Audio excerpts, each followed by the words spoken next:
నిజం శాంతి భద్రతల సమస్య కాదు, సాంఘిక ఆర్థిక రాజకీయ సమస్య.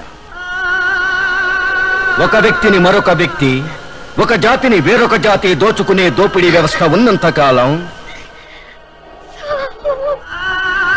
మాట మార్చి ప్రజల మధ్య చిచ్చు పెట్టిన నాయకులు మారాలి.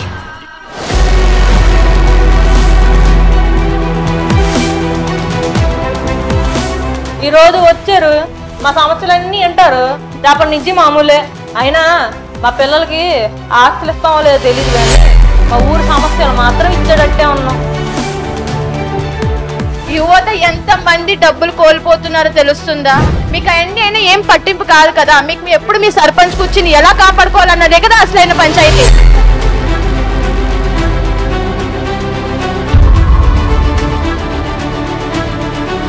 ఇక్కడ ఉన్న వాళ్ళందరికీ దొరికే విలువ కూడా మాకు దొరకదు. అడవి మనుషులం కదా, మోటుగానే ఉంటాం, కానీ మేము కూడా మనుషులమే కదమ్మా.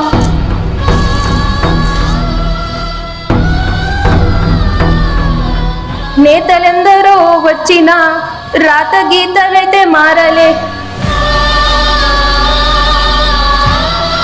మీరైనా ఏదో సాయం చేస్తారని చూస్తే మీరు కూడా మళ్ళీ ఎక్స్ట్రా డబ్బులు అడుగుతున్నారంట. ఎంతవరకు న్యాయం అండి ఇది?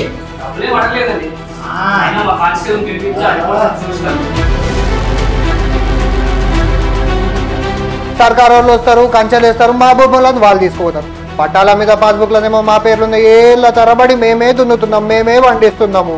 ఇప్పుడు కొత్తగా వచ్చి మా భూములు అంటే మేమేం చేయాలి? ఏంది ఆడిపిట్టి మీద ఒక పాలు మరి అడుస్తా ఉంటారు.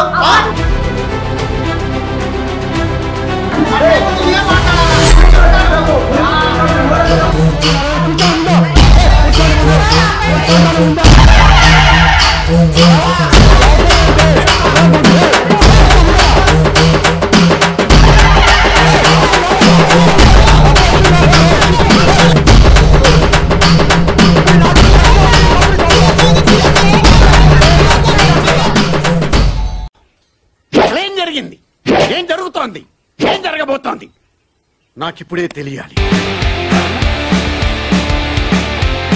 హాయ్, హలో, నమస్తే, వెల్కమ్ టు వేర్కో బ్లాగ్స్.